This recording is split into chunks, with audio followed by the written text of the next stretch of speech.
Hi, welcome to Sessions, a show that highlights musical artists. Today's episode is brought to you by RF39Productions and is powered by Fivefold Sound. I'm your host, Zatazia, and today I'm joined by Chicago's own choreographer, musician, actress, RubyGld. How you doing? It's RubyGld Smoke in the building. Yes. Thank you for having me. Oh my gosh, it is such a pleasure to be sitting across from you right now. As I said before, you do a lot of things, I hope you're taking time for yourself. Oh, yes. A lot of people always ask that. They're like, do you have time? Yes, I definitely relax every day. Like I take my time as if, you know how some people, they have a 9 to 5 and when they get home, they have the things that they do. Well, even though I'm doing things that's not 9 to 5, I have a timer. Like, this is rest time. This is time for you. This is time for you and bae, you know.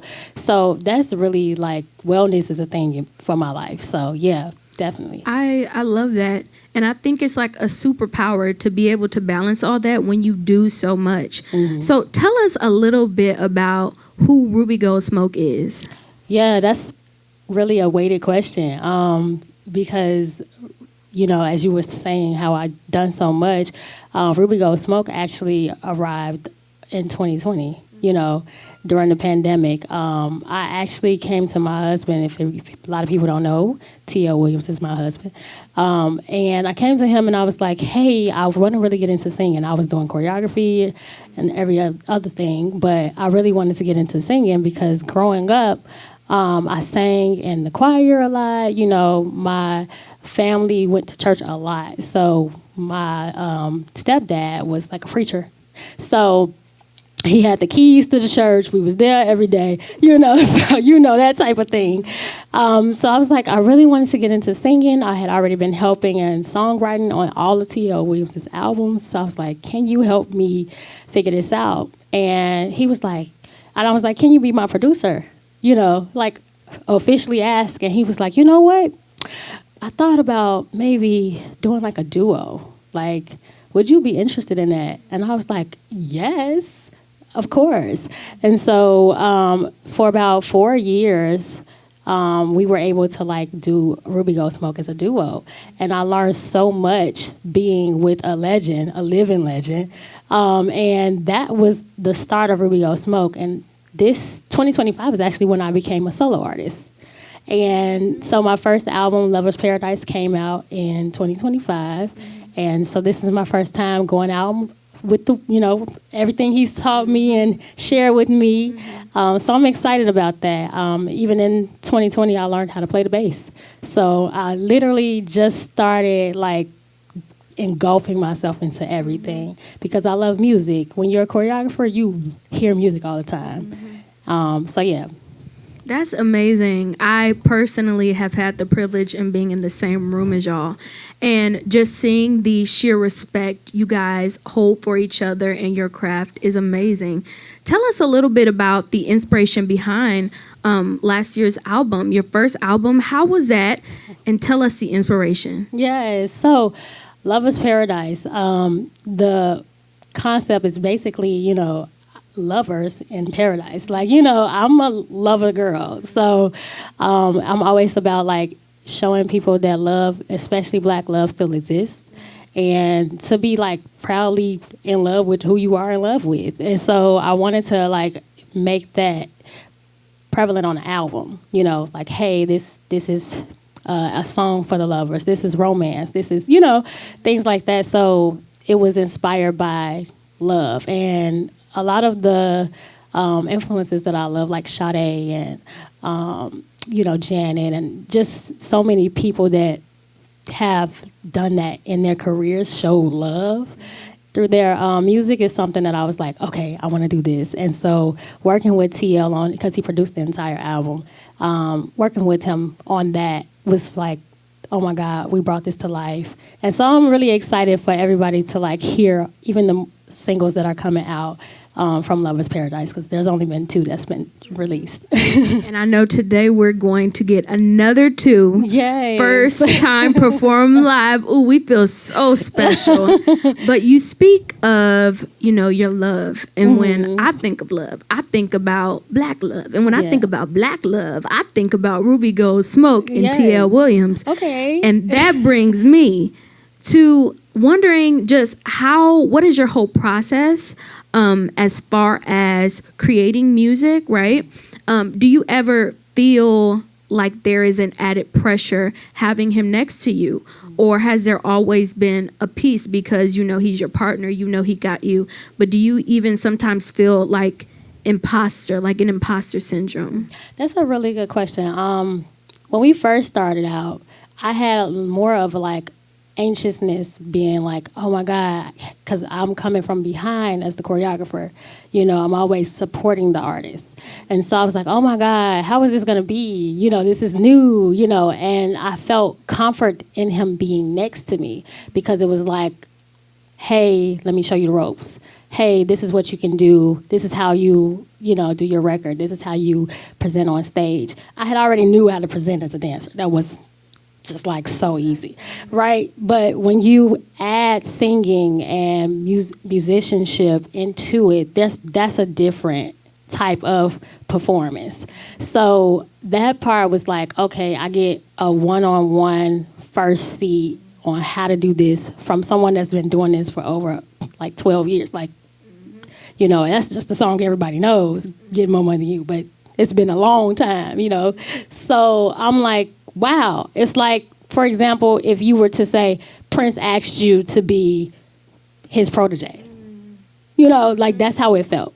And so I didn't feel pressure. I felt more honored to learn from him and pick his brain and ask him questions. He probably got tired of me because I was asking him questions all the time. And he probably was like, okay, girl, what's going on? That's the perfect type of protege, though. So, yeah, it was really a good experience. And he my husband, so I still bug him, and get all the information I need. But, yeah, that's how it went. And so tell me more about your choreography, right? And what's your process? What is your creative process? And do you ever feel stunted as an artist? So when choreography, I started dancing when I was 3. And, my mom just saw something in me and was like, let me put her in classes. And so been able to work with Joffrey Ballet and do different things. And my choreography is always engulfed in different diverse types of genres. So African, ballet, hip hop, jazz, different things. And I will put them together based on what the song is emoting. So that was my choreography style. And then I went into creative direction. And so working with TL, I was able to creative direct some of his music videos and add some dance to it. So that was fun. But I don't ever feel stunted as an artist. One of my things is you can only be in the box if you put yourself in the box. So I'm not putting myself in the box. Whatever gift God gave me, I'm supposed to give it, right? A lot of people on Christmas give someone more than one gift, right? So if you got more than one gift, I'm expecting you to use all the gifts I gave you. And that's how I feel God did. He gave us more than one gift. We're supposed to use it all. And whatever your purpose is, you do that purpose through all of those gifts that he gave you, because he don't want you to just put it to the side. So. Oh my God, free gems today. I love that. Okay, thank you so much for that. That really encourages me in my own life, because when you say you are only in a box if you put yourself there, and I think that is such a powerful mantra that I'm going to take with me. So thank you for encouraging me today. But let's get back to last summer's album. Talk to me about the inspiration behind the Roll With You music video. Yes, so Roll With You, it was funny. The inspiration started in the studio, right? A lot of people don't know this about me, but I grew up on the west side of Chicago, which is the Austin neighborhood.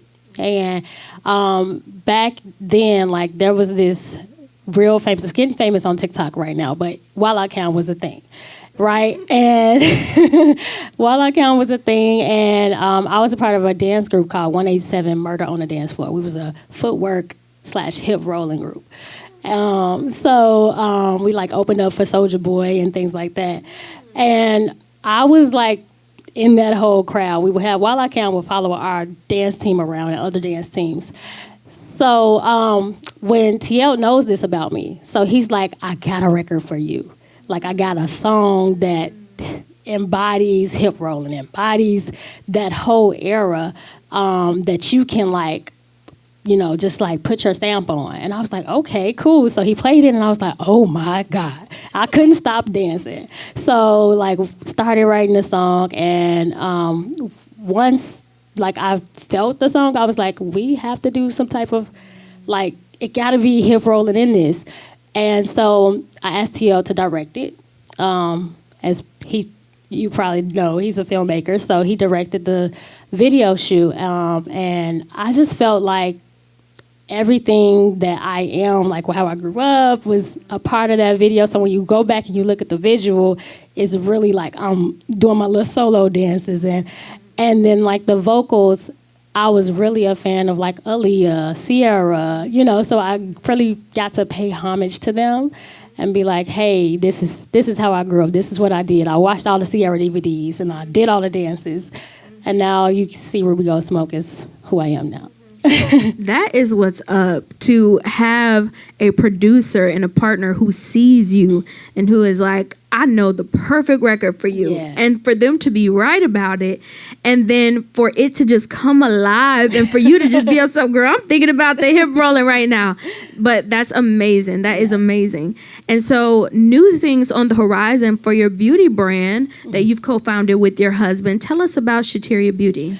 Yeah, so Shateria Beauty, Shateria is my middle name, right? So, and like a lot of people fail to realize this, because most beauty companies, the woman is the face of it. So when the husband is there, they just think, oh, he's just in the background, whatever. He actually came up with the whole company, right? So I was like, in business school, I was finishing up my business administration degree. My bachelor's, and I was like, oh my God, thank you. And I was like, oh my God, I have this last project I'm supposed to do, and it's supposed to be like, create this business. And it has to be something that you're passionate about. And I was like, I don't know what to do. We already passionate about music, so I already have that business. Check. You know, like, so, and the assignment was like, you have to make something that does not exist.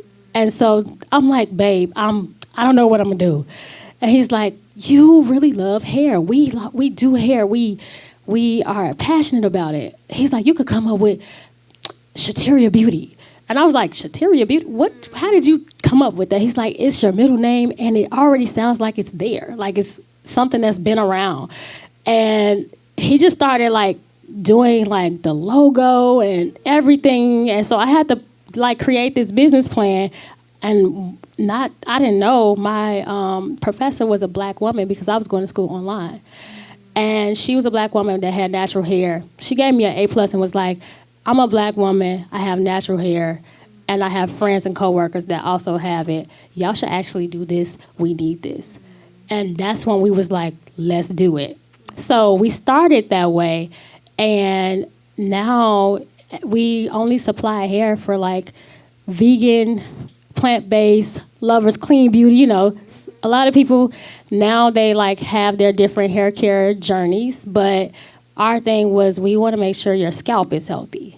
So just this week for the new year, we decided, hey, we are going to do a new price change so that all our products are accessible to everyone. Wow. So you just got that here first. All of our products are now accessible for everybody. So if you did not have a budget for it at first, you now can do it, and our formulas haven't changed. So, yeah. That is amazing. I feel like, you know, clean beauty is definitely has made a mark on commercialism and commerce, right? at the same time, though, it is so inaccessible because with making all these products clean, it takes big money to make them clean. And then you have a lot of brands who slap that label on it, but when you really look at the fine print, it's not all that clean.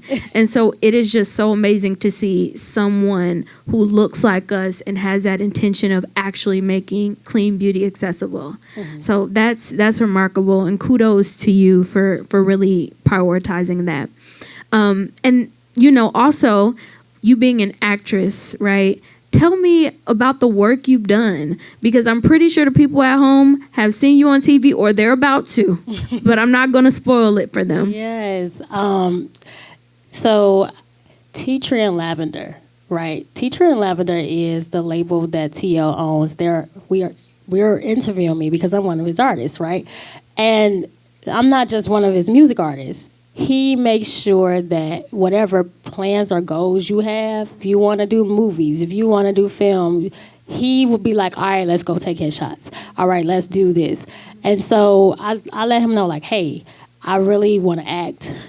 I want to do film. And he was like, let's do headshots. Like, he believes that you can do that. And so once we got those headshots and I started going on those auditions and going into, getting all of the looks I could, I was so happy to have landed a recurring role on Chicago PD. So I am you can find me on Chicago PD's episode January 21st live, and then on Peacock that Thursday, January 22nd. So I've played Simone Morgan, and basically I've gotten to work with the entire crew, and they are just so like a family. So the experience has been so great. That's remarkable. And, also going back to the label, Tea Tree and Lavender, I remember you telling me about it. And I just think it really, you can see and discern the real genuine spirit behind it. Like, just to have a producer who isn't holding on to you by your ankle, but someone who really encourages you to pursue your passions and your dreams, even if it's not exclusively just music. That is amazing. Yes. Yeah. I feel like how I was saying, don't put myself in a box. There can be people that you let put you in a box as well, and I feel like he's not one of those people. Like, some people are married to people that put them in a box, and so he's not like that at all. So I was like, yeah, I would definitely sign to your label. Because we have real business meetings like that. We don't be like, oh, because it's, pillow talking. No, let's have a real meeting and let's sign the papers. I love that. That's how the business lasts, though. Yes. Like, you got to be able to separate it. Like, I love you, but let's talk about this contract right now. That is amazing. That is amazing. Thank you so much for stopping by and making time for us today. Yeah, thank you for having me. This is RubyGld Smoke, giving you Kissing You from Lover's Paradise.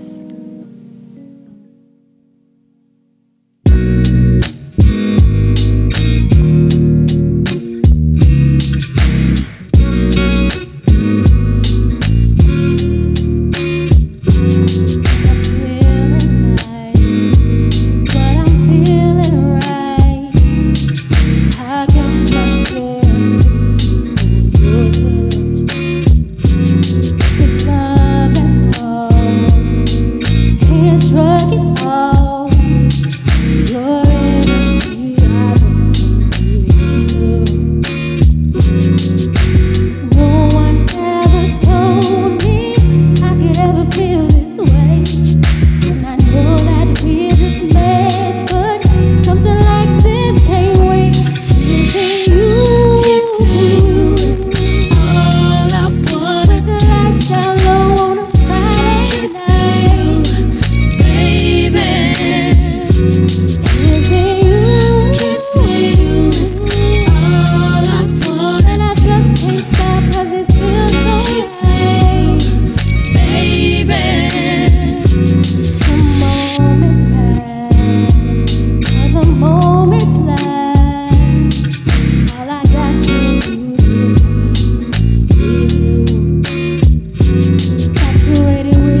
It's RubyGld Smoke, Paradise from Lover's Paradise.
Don't wait.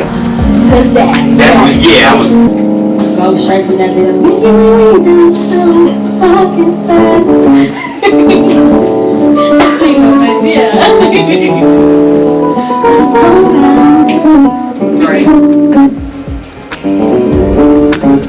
She is a lot of ends, y'all. Miss Smoke. Rose Gold. Smoke, I'm so sorry. I want to call you Danny Joe so bad. I picked up my camera and filmed it and everything. Let's do that again. I'm so sorry. It's okay. I know so many names. Danny Joe Williams. RubyGld Smoke. RubyGld Smoke. Yep. RubyGld Smoke. RubyGld Smoke. Camera still rolling? Yep. Yeah, we go. Alright, audio rolling? And hold on.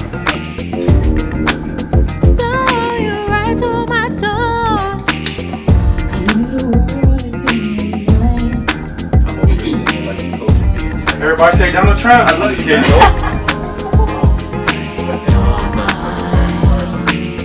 You voted for Trump? No.